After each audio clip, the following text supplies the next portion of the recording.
It has been 3 years since the state's largest fire, the Cameron Peak Fire. It burned more than 208,000 acres in Larimer County. And it has been 2 years since heavy rain hit the burn scar, causing a fatal landslide in the Poudre Canyon. Yet after all of this time, there are still many parts of the burn scar that are still trying to recover, one of those being the fishery. Dylan Thomas is your reporter in northern Colorado, joining us live tonight along the Poudre River. And Dylan, now Parks and Wildlife is getting involved. You know, Kelly, 2 years ago on the CBS Colorado documentary Scarred, I broke the terrible news that every single fish east of that tragic landslide in 2021 had died. But at the same time, brown trout have slowly made their way back into that region. But rainbow trout have been a little slower. But now, thanks to CPW and volunteers, life is returning to the river.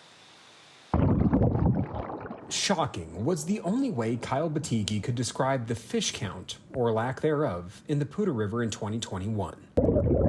Not one single fish was found just east of the Black Hollow landslide. Every fish killed by sediment or debris. This one was pretty devastating. 2 years later, Batigi and his peers at Parks and Wildlife are ready to help give the river a boost. We're here today stocking 108,000 rainbow trout. More than 20 volunteers gathered to help the fish recover after the Black Hollow flood.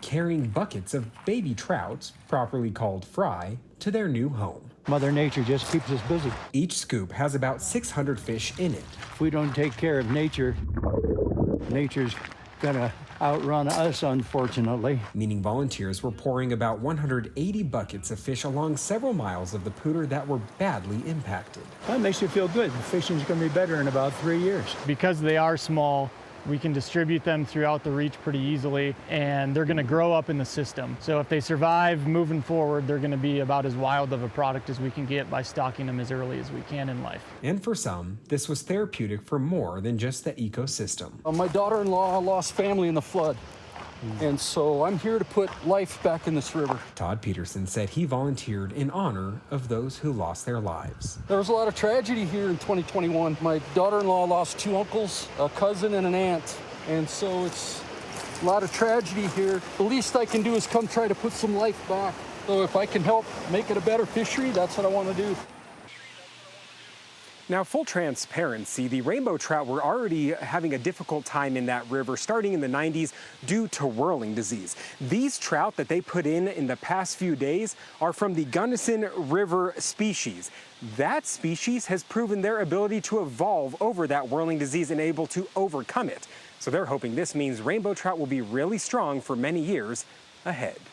Reporting live along the Poudre River, Dylan Thomas covering Colorado First. Dylan, thank you so much. And Dylan lives in northern Colorado, and he's your reporter for Larimer and Weld counties. You can call him at 303-863-TIPS or email him your story ideas through cbscolorado.com.